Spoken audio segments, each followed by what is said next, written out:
On pourrait lui dire: «Tu t'es vu quand t'as bu». C'est un tweetos qui nous forward un vieux post et il pose cette question simple: quelqu'un lui explique le principe, des ordres de grandeur? Et effectivement, la petite dame semble avoir un petit peu des problématiques au niveau, de l'estimation des choses. Il y a un très, très bon site, d'ailleurs je l'ai utilisé il y a quelques semaines de cela, où on peut calculer son empreinte carbone par rapport à ses voyages, sa consommation, comment on se nourrit, etc. Et elle, si elle le faisait, elle aurait de méchantes surprises. Mais il semblerait que déjà elle se présente comme préparateur mental et coach de champion. J'imagine un petit peu l'état mental wokisant et open sur le monde de la jeune femme. Tout ça ne me dit rien qui va. Il n'y a rien qui va. Bon, on se met une petite intro à la cool, on n'est pas des sauvages, et on lit tout ça, et on va se marrer 1 ou 2 minutes.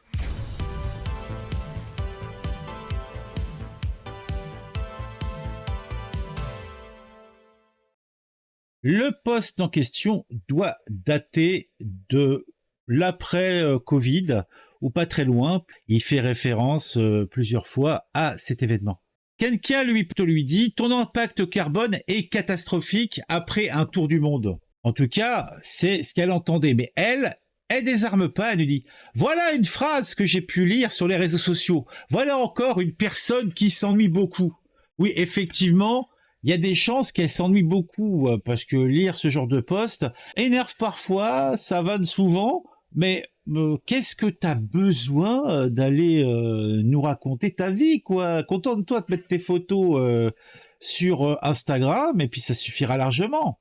Elle est dans l'attaque. Elle explique aux gens qu'ils sont des couards, ils sont des ignobles, puisqu'ils laissent entendre qu'elle a une empreinte carbone catastrophique. Alors que non, non, pas du tout. Elle le sait, elle fait le bien, et surtout, ce qu'elle fait n'a aucun rapport avec le changement climatique. Non, non, non, non, non, non, non. Elle est aware, elle est open, elle sait tout.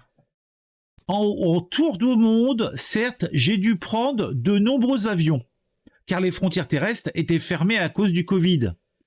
Ouais, donc déjà, elle a pris beaucoup d'avions. Bah, pour faire le tour du monde, à part si tu le fais en bateau, et même en bateau, c'est très très loin et tout ça, faut avoir 2 ans de vacances, hein, comme le bouquin de Jules Verne, hein, sinon c'est pas jouable. Donc un tour du monde, elle a dû prendre beaucoup d'avions. Bon, son excuse, c'est que c'était le Covid et que les frontières terrestres étaient fermées. Alors déjà, faire un tour du monde au moment du Covid, est-ce que c'était le meilleur moment? Donc déjà, alors en plus, c'est qu'elle a pris des avions qui étaient vides, puisque dans de nombreuses nations, eh ben, il y avait personne qui voyageait. Par contre, les avions continuaient à voler pour le courrier, etc., etc. Néanmoins, nous avons rien acheté, sauf 6 habits techniques pour nos sacs à dos. Ok. Manger 99% local, pris les transports en commun, porter 2 et user une paire de chaussures, fait fonctionner l'ex-circuit très court. Ouais, mais t'aurais pu vivre même avec un bol de riz par jour, ça aurait rien changé, puisque, comme le dit la personne dans son titre, quelqu'un lui explique le principe des ordres de grandeur. C'est que, avec tous ses voyages en avion, elle a carboné beaucoup plus qu'une petite ville française, d'habitants d'une ville française qui ne bouge pas, tout simplement. Nous avons consommé peu de plastique, sauf malheureusement les bouteilles d'eau, car nous étions malades avec les gourdes filtrantes. Bah tiens, sans parler de l'impact des changements engagés sur notre mode de consommation après cette aventure. Ah oui, c'est vrai que maintenant, depuis qu'elle est revenue en France, hein, et qu'elle recommence à utiliser les réseaux sociaux, toute l'électricité de son air conditionné, etc., elle a changé pas mal de choses dans sa consommation. Elle mange du quinoa, qui nous vient de l'autre bout du monde.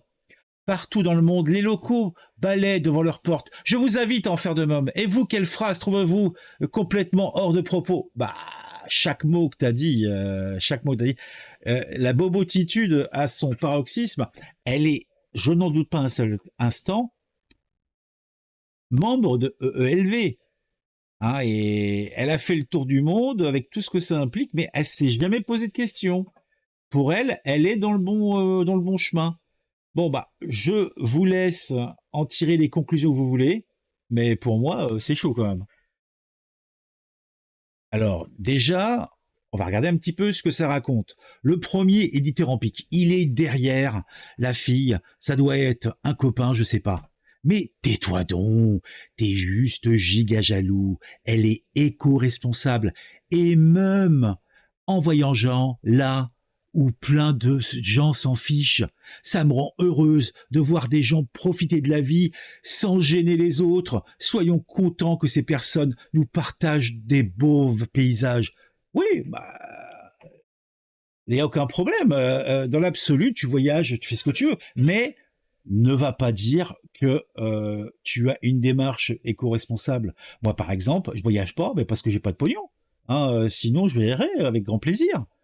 Mais je suis pas dans une logique écologiste de salon, écologiste de la ville, à ne pas. Moi, je me pose des questions sur le voyage en avion, en voiture, moins sur les bouteilles en plastique et tout ça, mais j'ai un minimum de conscience. Là, c'est une gonzesse, et comme plein d'autres qui ont super bonne conscience, ils se rendent pas compte que ils font n'importe quoi et que par leur discours et par leur exemple, ils sont ridicules.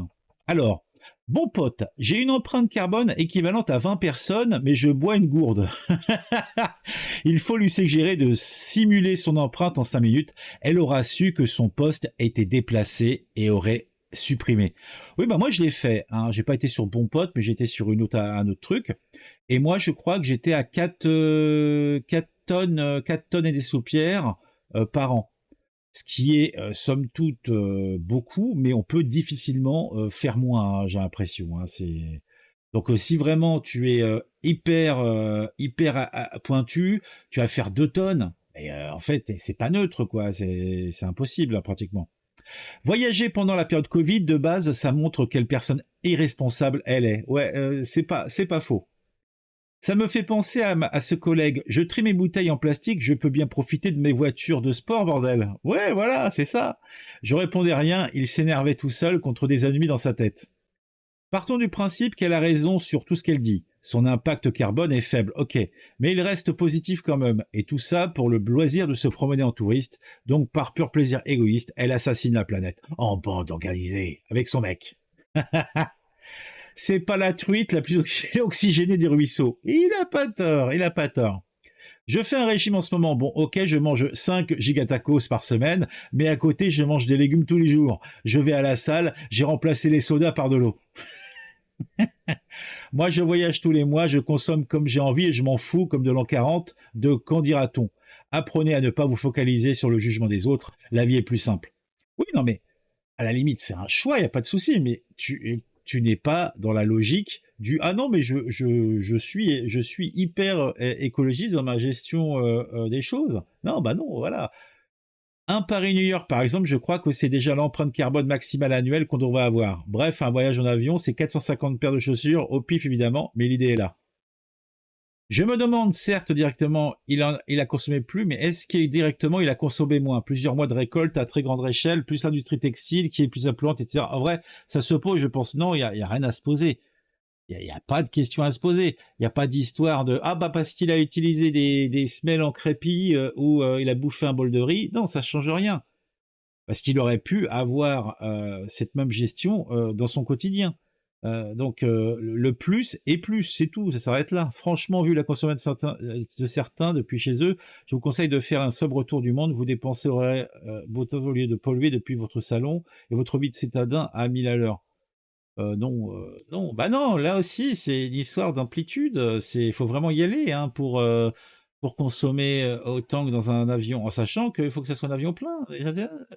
Certains de ses sympathisants ont aussi des arguments particulièrement pertinents. Tu leur réponds qu'un avion consomme en moyenne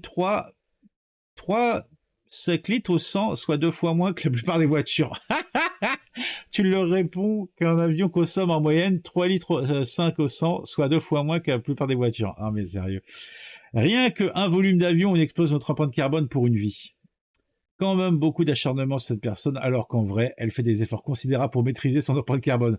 Vous remarquerez que j'ai répondu assez tard à vos commentaires, car mes réseaux sont limités à 10 minutes par jour, pour l'écologie entre autres.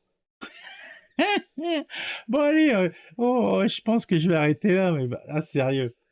Ah non mais c'est bien d'avoir une conscience écologique et de vouloir faire les choses, c'est une très très bonne chose.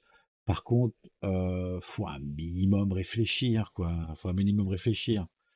Tu te dis que quand tu prends plusieurs avions dans l'année, il y a peut-être un problème. Après, si c'est pour le travail et pour le loisir, abuse pas, Simone. Allez, on se retrouve très vite pour une nouvelle vidéo sur un sujet qui m'aura intéressé et qui, je l'espère, vous intéressera. Mettez un like, mettez en commentaire ce que vous pensez de tout ça et abonnez-vous à la chaîne. À très vite.